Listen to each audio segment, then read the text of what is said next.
Bienvenidos y bienvenidas a Mindful Beauty, un podcast de All Yours. Hoy me encuentro con Oriana Vergara, dietista y entrenadora personal. Tiene un máster en nutrición basada en plantas para deportistas. Hoy charlaremos sobre alimentación saludable y equilibrio. Bienvenida, Oriana, ¿qué tal estás? Muchas gracias.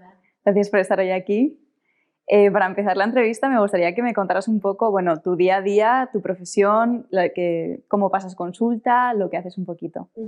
Mira, hoy por hoy estoy en mi propio despacho que está cerca de Hospital Clínic en Barcelona. También trabajo para la clínica Bonomedic, que está cerca también por la misma zona. Y en Farmacia Tarradellas, que paso consulta una vez a la semana. Así que me pueden encontrar muchos días de la semana en lugares diferentes. Y bueno, con respecto a la formación que tengo, nos comentabas, hice el máster de nutrición basada en plantas para deportistas, pero considero que esto lo voy a aplicar más a futuro. Hoy en día me encuentro gente que viene para querer mejorar su alimentación, para mejorar sus hábitos a través de la educación alimentaria y bueno, los casos de pérdida de peso siempre están presentes en la consulta. ¿Y has notado un cambio de antes que venían más casos de pérdida de peso a que ahora la gente quiere educarse más sobre mantener hábitos saludables estables? Sí, definitivamente el cambio fue muy grande a nivel social, creo que lo estamos experimentando, de querer saber un poco más de dónde vienen los alimentos, de cómo organizar el tiempo en la cocina, cómo comprar de manera inteligente. Así que bueno, mi asesoría no solamente es para pérdida de peso, sino también es para mejorar la relación con los alimentos. Bueno, ahora últimamente se habla mucho de términos como batch cooking, que es como organizarte toda la semana cocinando un solo día y ya tienes todos los platos. También se habla mucho de ayuno intermitente. ¿Qué opinas sobre el ayuno intermitente en este caso y sus beneficios? Bueno, el ayuno intermitente me parece una táctica muy interesante. Estoy como profesional muy de acuerdo en aplicarlo en aquellos pacientes en los que les resulte fácil incorporarlo a su día a día y a su rutina. Hay evidencia científica en cuanto a su efectividad en casos de inflamación crónica por consumo de alimentos ultraprocesados, así que en muchos casos considero apropiado aplicarlo. También se utiliza mucho para pérdida de peso, pero hay un estudio que leí recientemente que comparaba ayuno intermitente, dieta cetogénica y dieta normalizada hipocalórica, o sea, reducida en calorías, y no había un método que sea más efectivo que otro. Al final, siempre si recortamos calorías, vamos a perder peso. Entonces, en este sentido, destacar esta cualidad del ayuno para mejorar los síntomas de la inflamación, para perder peso también sirve, pero no es el único camino. Y por otro lado también me gustaría destacar los casos en los que está contraindicado, ¿no? Si hay una insuficiencia renal, insuficiencia hepática, diabetes tipo 1, embarazo, lactancia o algún TCA o alguna conducta ansiosa o de algún cuadro de mala relación con la alimentación, es preferible no hacer ayuno intermitente. Claro, porque también aclarar que hay diferentes tipos de ayuno. Hay ayunos de 12 horas, hay ayunos, puedes hacer de 16, que es como lo estimado, ¿no? Es cuando entras en cetosis. Y también hay ayunos de 3 días, un día. También lo puedes tú un poco valorar, ¿no? Pues puedes hacer un ayuno de 12 horas y estaría genial, o puedes aumentar un poco y en este caso nos recomendarías a personas con diabetes tipo 1, lo que nos acabas de comentar, ¿verdad? Sí, o sea, de por sí, por eso me gusta esa táctica, porque ya naturalmente hacemos ayuno. Cuando vamos a dormir pasamos como mínimo 6 horas sin ingerir ningún tipo de alimento. Entonces, ya de base todos hacemos algo de ayuno. Simplemente consistiría en alargar un poco más el tiempo del desayuno o adelantar un poco la hora de la cena. Entonces es algo que medianamente a todos nos puede resultar fácil, dependiendo, ¿no?, las condiciones. Si el paciente tiene 2 hijos, un trabajo de 8 horas, bueno, evidentemente habría que buscar otro recurso, pero es a priori como algo que a todos nos puede funcionar y lo podemos llegar a gestionar de una manera saludable. Porque para la gente que pueda realizarlo, ¿cuál es el beneficio de ayunar? Como te dije anteriormente, los beneficios están dados con respecto al tema inflamatorio, ¿vale? La inflamación crónica es una de las causas de muchas enfermedades autoinmunes. Entonces, en esto sí que nos puede beneficiar también como una especie de reseteo de hábitos. Es decir, después de un periodo de tiempo donde venimos despegando la salud, sí que se puede hacer como si fuese un efecto de choque con la técnica del ayuno. Y también, la técnica, la cetosis, que es como la regeneración celular, ayudas a tus células a regenerarse naturalmente. Esto puede ser muy beneficioso para las personas que puedan estar más de 16 horas ayunando, ¿no? Sí, esto está también muy ligado a la dieta cetogénica también. O sea, ayuno y dieta cetogénica es como que van de la mano. Por un lado, el tema del ayuno lo que hace es que pasemos tanto tiempo sin ingerir calorías, el cuerpo sigue quemando, evidentemente, aunque estemos en estado de reposo, durmiendo y solo respirando, necesitamos consumir calorías. Entonces, si ya agota las reservas de glucógeno de nuestros músculos para adquirir energía, llega un momento que empieza a tirar de la energía que tenemos almacenada en nuestro tejido adiposo, y ahí es donde tenemos más beneficios en cuanto a la mejora de la composición corporal. Además, otra de las ventajas del ayuno es la autofagia, que es cuando la célula se empieza a alimentar de su propio desecho, ¿vale? Regenerándose. Esto es algo que está probado y es una de las grandes ventajas del ayuno. ¿Y cuál es una forma estable y beneficiosa de perder peso? ¿Tú qué recomiendas a un paciente cuando llega a tu consulta y te dice, mira, quiero perder peso? ¿Cuál es la recomendación que le das? Bueno, me enfoco en 3 pilares, ¿vale? El primero es un registro de lo que está comiendo hasta ahora, ¿vale? Esto es como cuando quieres empezar a ahorrar, que dices, no, si yo no gasto mucho. Bueno, apunta en todo lo que gastas y te das cuenta de dónde puedes empezar a recortar, ¿no? El café de todos los días, me hago las uñas una vez a la semana, bueno, ver por dónde vas. Y con respecto a la alimentación pasa lo mismo, lo tenemos muy automatizado, entonces es como, no sé por qué no bajo de peso, si yo me cuido, pero cuando empiezas a apuntar lo que comes, dices, es que pido comida afuera 4 veces por semana. Entonces, el segundo punto que quería comentar es el de hacer pequeños cambios, no de repente pretender hacer un cambio radical de vida, sino como decir, bueno, pido comida 4 veces a la semana, voy a bajar a 2. Al final, las personas que me consultan han perdido más cantidad de peso, te hablo de 10, 15 kilos, 20, ha sido dejando de poner azúcar al café, reduciendo la mitad del consumo de alcohol, empezando como a hacer pequeños cambios y además detectar los hábitos que ya son buenos y sumarlos con otros nuevos hábitos. Es decir, me gusta escuchar podcast, pero no me gusta hacer deporte. Bueno, empiezo a salir a caminar y escucho un podcast. Entonces tengo 1 hora de actividad o media hora, lo que sea, y lo asocio a algo que me gusta hacer y que me resulta fácil.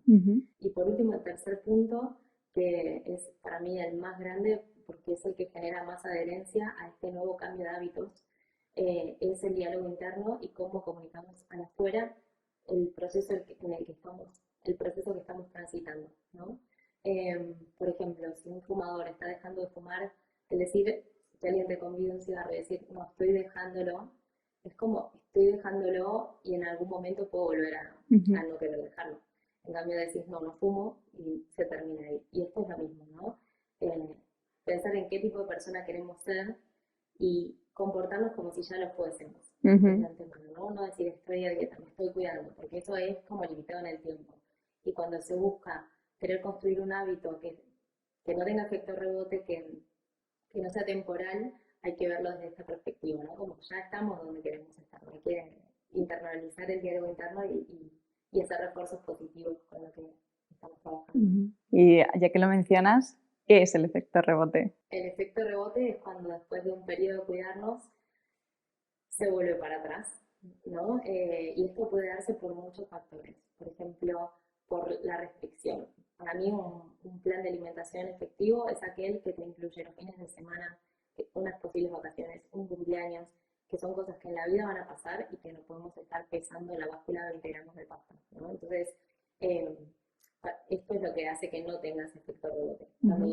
Todo lo contrario, cuando tú restringes el consumo de un alimento, lo puedes sostener durante un tiempo limitado. Pero la restricción genera más deseo. Entonces el día de mañana tienes un estímulo que te genere estrés y vas a ir por eso que te fuiste limitando todo este tiempo y va a ser al contrario, va a acarrear culpa y vas a pasarte mucho más y vas a tirar todo por la borda de la noche a la mañana. Entonces, ¿recomiendas no evitar ciertos alimentos si en algún momento te apetece? Pues, por ejemplo, las mujeres cuando estamos con la regla, a mí, yo que sé, tengo muchas ganas de chocolate, por un ejemplo, ¿no? No evitar tomarlo, decir, bueno, si mi cuerpo me lo está pidiendo, lo tomo y sé que el próximo día pues podré decir que no y no pasará nada, ¿no? ¿Recomiendas que no evitemos esos alimentos? Claro, por supuesto, lo importante es conocer la porción, ¿no? Y luego, ofrecer al paciente distintas alternativas. Si hasta ahora tú lo único conocido era el chocolate, vale, darte otra receta y la libertad de tú escoger. O la receta un poco más saludable, o chocolate si te apetece, no pasa nada. Siempre explico a los pacientes, si el 80% de tu alimentación la haces bien, ese 20% puede estar destinado a la vela, al fin de semana, al cumpleaños, sí, y claro. puede ser más flexible. Sí, seguir un hábito saludable que te permita seguir con una vida normal. Sí. ¿Y es necesario contar calorías para perder peso? Bueno, esta pregunta yo siempre aclaro, ¿no? Que cuenten calorías los que estudiaron para contar calorías. Creo que una persona que cuenta calorías está generando un hábito tóxico con la comida, con la alimentación. Hay otras herramientas que son útiles, que están al alcance de la mano de todos, por ejemplo el plato Harvard, que es el plato propuesto por la universidad, que es más visual, y es decir, completar medio plato con frutas y verduras, un cuarto con proteína, un cuarto con carbohidratos. Esto para mí es muy útil para las personas que están en peso, como si tienes un exceso de peso, para una guía visual de qué comer, y es más amigable que estar contando calorías.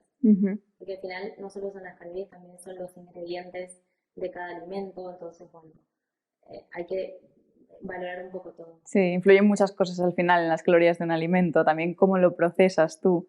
Entonces, totalmente cierto que contar calorías mentalmente puedes ir para atrás, porque luego cuando ya hayas perdido el peso no puedes seguir contando siempre calorías. Más o menos tener algo establecido, ¿no? Porque tú tienes que saber que tienes que consumir menos calorías de las que consumes en reposo, perdona, corrígeme si me equivoco. Siempre y cuando sea para perder peso. Exacto, sí. El tema es que hay mucha gente que no necesita perder peso y cuenta calorías igualmente. Entonces, bueno, cuántas personas vienen a consulta, me enfoco más en quizá aprender a leer una etiqueta es más importante que contar calorías.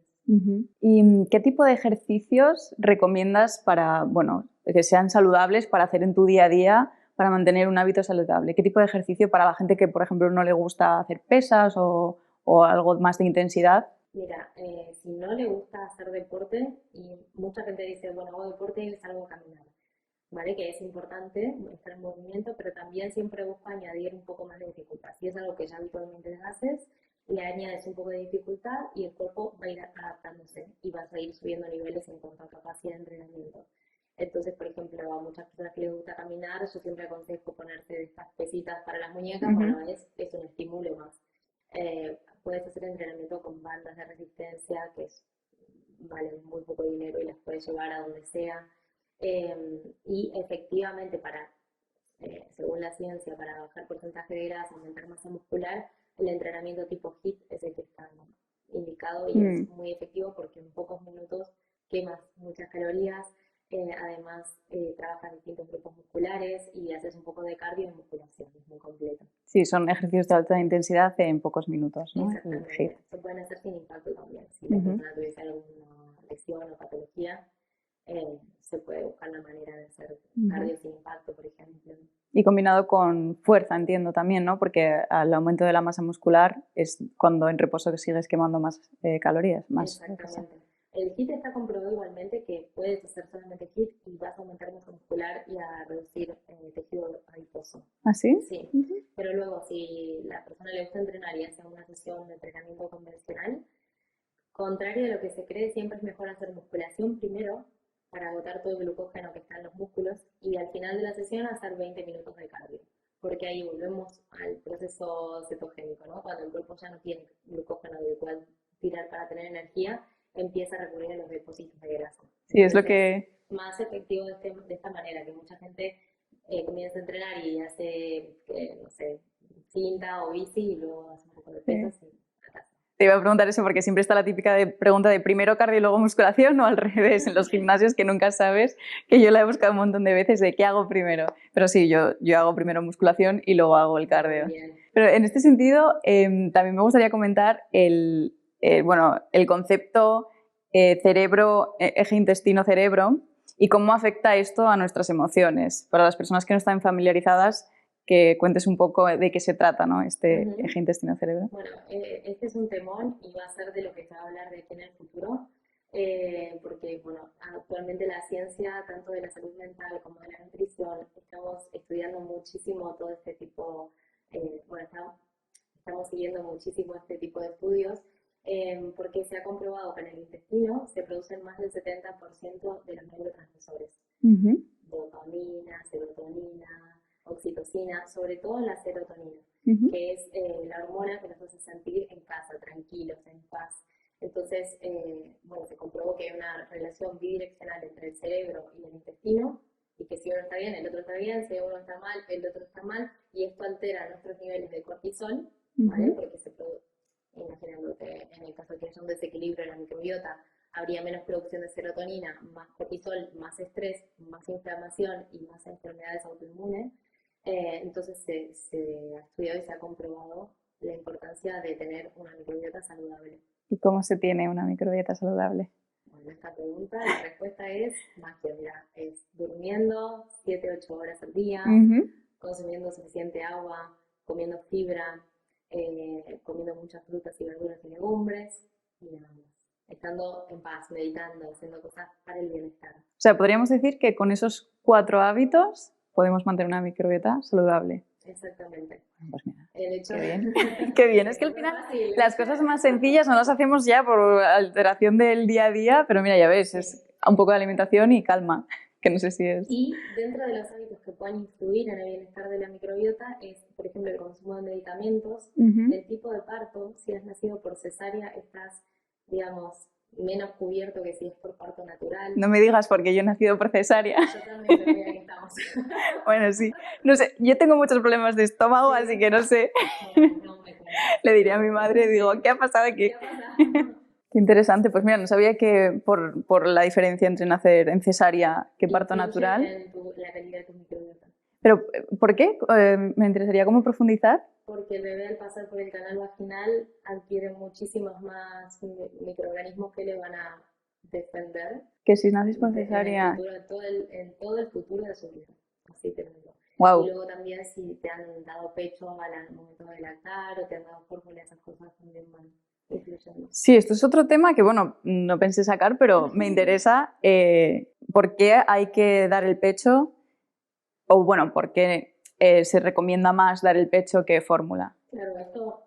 Sí, es un temón, ¿eh? Es un temón y tampoco está mal dar fórmula. Exacto, sí. No, hay que decirlo, pero dando el pecho, bueno, se genera un mayor vínculo entre el bebé y la madre, se lo inmuniza mucho más. Además, la leche tiene nutrientes que van más allá de lo de la fórmula, ¿no? Que en general la leche materna... Sí, es oro líquido para el bebé recién nacido, producido por su madre para el bebé. No está mal dar fórmula, pero dar el pecho es muy importante para toda la composición de la salud en general del bebé. Y siguiendo por este sentido, ¿qué nutrientes y minerales que quizá con la alimentación no podemos conseguir necesitamos para mantener una microbiota saludable o un tránsito intestinal saludable que podamos suplementarnos? Mira, hay ciertos nutrientes que yo creo que hay carencia a nivel poblacional, o sea, hay una evidencia también medida por la OMS de que la mayoría de la población puede tener déficit de vitamina D, así que es muy importante incluirla. La vitamina D influye también en la salud de nuestros huesos y en nuestro estado de ánimo, por supuesto. La podemos conseguir tomando sol durante 10 minutos por la mañana, cada día, que se nos vean los brazos, la cara y el cuello. Y también a través de ciertos alimentos, como el pescado, el huevo, pero sí que a veces no es suficiente según en qué parte del hemisferio vivamos, y siempre está bien suplementar, es algo que nunca nos va a hacer mal, ¿no? Lo mismo vitamina B12, que es una vitamina que está generada por una bacteria de la tierra, que los animales antiguamente la comían y nosotros la adquiríamos en la dieta a través de los animales, pero ¿qué pasa? Suelo erosionado, no hay más vitamina B12 y los animales la tienen porque se les inyecta y luego llega a nosotros. ¿Tu cara estás impactada? Sí, sí, un poquito. Entonces, aún la población que coma animales puede que tenga un déficit de vitamina B12, con lo cual también suplementar no va a estar de más. Si tienes exceso de B12, lo eliminas por orina y no pasa nada. Para mantenimiento de masa muscular. Bueno, sé que me preguntaste por la microbiota, pero yo te estoy... Sí, pero como iba por... O sea, también me interesa saber lo de los nutrientes que necesitamos y, bueno, nosotros aquí en All Yours tenemos Nutricosmética, entonces me interesa saber qué son esas vitaminas, esos minerales que podemos aportarnos que no tenemos a través de la alimentación, aunque comamos saludable. Sí. ¿Qué más? Creatina para mantener la masa muscular es el único suplemento que está científicamente estudiado y es efectivo, ¿vale? Porque aquí Vale, es que tengo una duda. colágeno, magnesio y muchas cosas que la gente consume muchas veces no son necesarias, ¿vale? El déficit de magnesio, por ejemplo, es algo que se puede contrastar en una analítica de sangre. Entonces, si tú no tienes déficit y estás tomando magnesio, ¿Es contraproducente? no es contraproducente, pero bueno, es un poco Que a altos tirando niveles, ¿no? dinero. Ah, vale, ¿Sabes? porque no puedes tener un exceso, por decirlo de algún modo, Exacto, ¿no? sí. Pero con la creatina tengo una duda, porque tienes que quemarla después, ¿no? Sí, la creatina es útil para entrenar y generar masa Exacto. muscular. Puntualizar que tienes que hacer Sí. entrenamientos de fuerza porque si no, no la vas a quemar. Exactamente. Y también comentar que siempre tiene añadido retención de líquidos, Ujú. ¿vale? Entonces, es importante mantener el metabolismo activo si vamos a tomar creatina. Pero sí que es un suplemento súper bueno, sobre todo para gente de más de 30, Ujú. para trabajar la masa muscular, que a partir de los 30 empieza a perderse. Y luego cuando llegamos a mayores, si no tenemos un buen volumen de masa muscular, las caídas son, pueden ser Sí, ¿no? bastante lesivas. O sea, tienes que mantener una buena masa muscular a partir de los 30, ¿no? Diríamos. Sí. Y también la creatina por las noches se debe tomar, ¿no? La puedes tomar en cualquier momento del día. Y la recomendación son unos 5 miligramos. Por lo general todas vienen con un casito que mides la porción, con agua te la bebes. Puede ser antes del gimnasio, después, durante.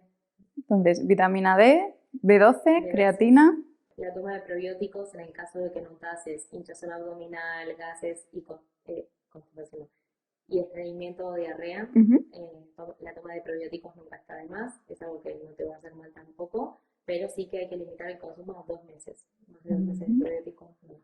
O sea, es como para hacer ese reset de la microbiota, pero no más de 2 meses porque que tendría algún efecto. No, porque ya no es necesario, porque en 2 meses el probiótico tiene la capacidad de repoblar la microbiota con todo tipo de microorganismos que puedas estar necesitando y con eso ya conseguir el equilibrio de la microbiota y el buen funcionamiento de este eje intestino-cerebro. Otra duda que me surge, ¿los probióticos normalmente se combinan con prebióticos o puedes tomarlos solos? Porque bueno, veo muchos suplementos que es prebióticos y probióticos o puedes simplemente probióticos. Puedes tomar simplemente probióticos o combinados. Si el prebiótico es como una especie de alimento para el probiótico, entonces puedes tomarlo todo junto o solo los probióticos. ¿Vale? O sea, no necesitan ese... Lo que he leído es que necesitan como algo de lo que come el probiótico para generar la bacteria. Mira, el probiótico igualmente va a comer los restos de alimento que tengas en el intestino. Así que con eso podrías con tomarlo una solo. buena alimentación y probióticos sería suficiente. Y un buen tip para elegir un buen probiótico es que tenga más de 21 cepas. ¿Vale?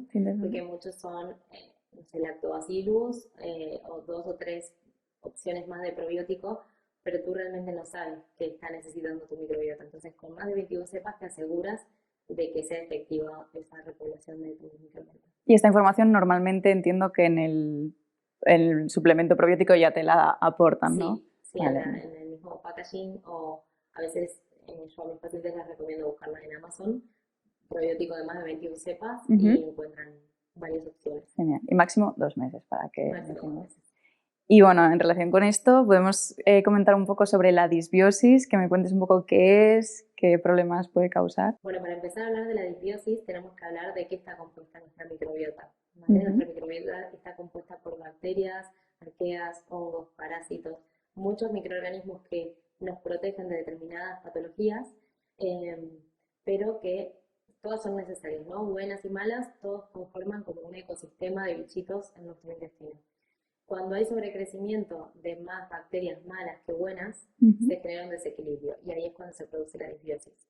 Según el tipo de microorganismos que haya sobrecrecimiento, la disbiosis puede ser SIFO, IMO o SIBO. ¿Vale? Son 3 variaciones y esto solo se puede conocer con una prueba de espirometría. ¿Vale? Pero más o menos los síntomas siempre son hinchazón, porque como hay sobrecrecimiento, las bacterias van migrando del intestino grueso al intestino delgado, que es donde hay más restos de comida para alimentarse. Cuando se alimentan, liberan una serie de gases que son los que nos generan la sensación de inflamación. He visto casos de inflamación abdominal muy, muy heavy, que parece un embarazo de 3 meses y es disbiosis. Sumado a esto puede estar una sensación de fatiga, de síntomas depresivos o de poca energía, ¿no? Sí, poca energía. Y los dos casos, estreñimiento o diarrea. ¿Vale? En cualquiera de estos cuadros es puede ser una clave disbiosis. que hay o sea, está claro que hay una disbiosis y la recomendación es tomar los probióticos durante 2 meses, hacer una dieta baja en alimentos fermentables, que se conoce como una dieta FODMAP. Ah, baja en alimentos fermentados. Exacto. Por ejemplo, kimchi, este tipo de cosas. No, alimentos fermentables, como pueden ser, hay ciertas frutas y verduras que son alimentos naturales, que son alimentos reales, que son sanos, pero que tienden a fermentarse más en el intestino y esto lo que hace es que las bacterias sigan alimentándose más. ¿Un ejemplo de estos alimentos? Pero, por ejemplo, puede ser el ajo, la cebolla, las frutas más dulces como puede ser el plátano, sí, y hay otras que son, por ejemplo, las que son más aguadas como la sandía, el melón, las fresas son mejores para consumir en estos casos. Los frutos rojos son muy antiinflamatorios. Esto es algo que recomendaríamos en un menú, digamos, antiinflamatorio. Entonces, los frutos rojos sí recomendarías, Sí. pero el ajo y alimentos cebolla, fermentables. Coles, legumbres, todo esto, suspenderlo durante 2 semanas, ver cómo el cuerpo se desinflama, ¿vale? También limitar el consumo de gluten y lactosa, muy importante.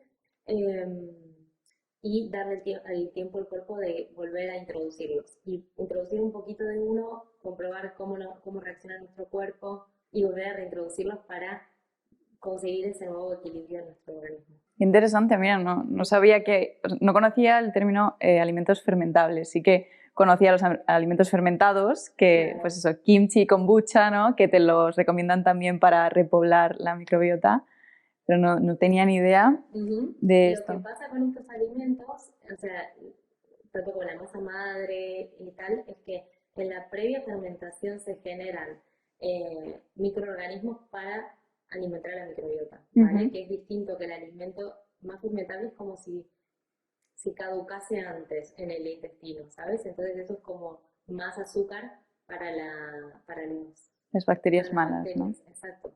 Entonces, la diferencia entre un probiótico y consumir kefir, kimchi, masa madre, es que los alimentos que nosotros podemos llegar a producir no nos aseguran que esas bacterias van a llegar vivas al intestino. Probablemente los jugos gástricos se las carguen. Entonces, el probiótico de farmacia tiene un sello de autenticidad y de calidad que nos asegura que esas bacterias van a llegar vivas al intestino. ¿Y recomiendas probiótico más de farmacia o también, bueno, hay suplementaciones probióticas naturales, esos también podrían servirnos, ¿no? Siempre y cuando que tengan algún sello de alguna compañía que asegure por eso, más de 21 cepas, y las unidades formadoras de colonia, que son las UFC, también que tengan 50.000, que sean altos los números. Genial. También me gustaría conocer, ya que estamos en All Yours, nosotros tenemos, bueno, cosmética, nutricosmética, muchos perfumes. ¿Cuál es tu ritual de belleza y de cuidado de día a día?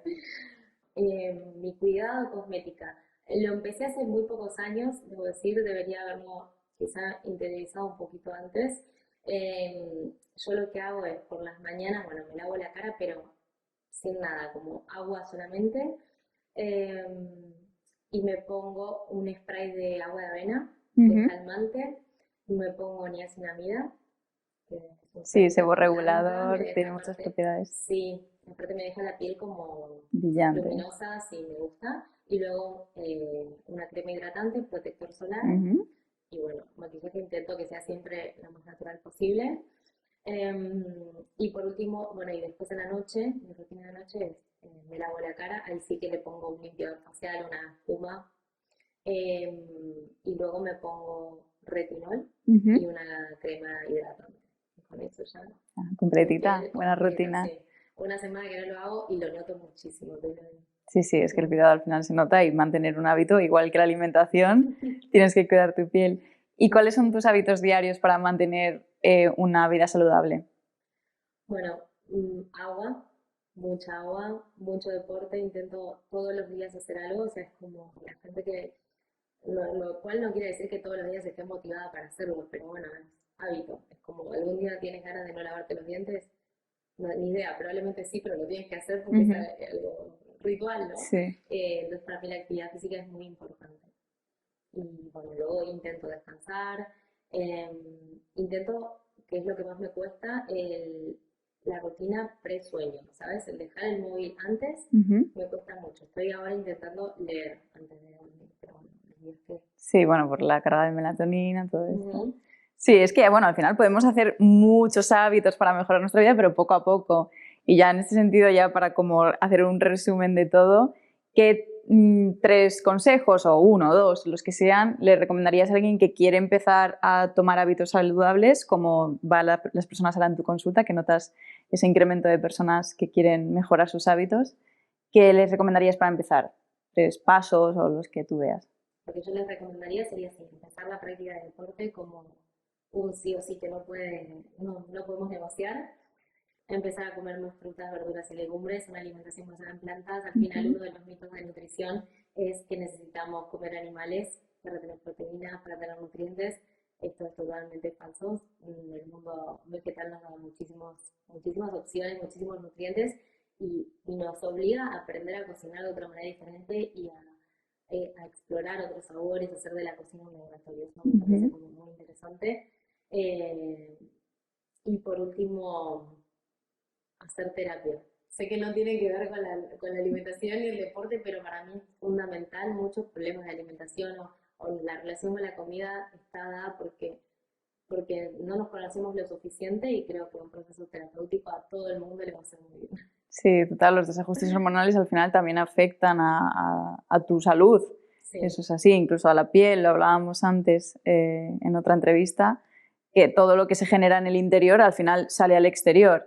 Entonces, si no te cuidas tú interiormente, no hablas contigo, no te conoces, al final se desajusta todo. Exactamente, entonces... ¿no? Y además conocerte te da la pauta y la paciencia para atravesar distintos momentos de tu vida. En consulta tengo muchos pacientes con premenopausia, con menopausia, que es un tema del que lamentablemente no se habla lo suficiente y que a ti y a mí nos va a tocar en algún día de la vida.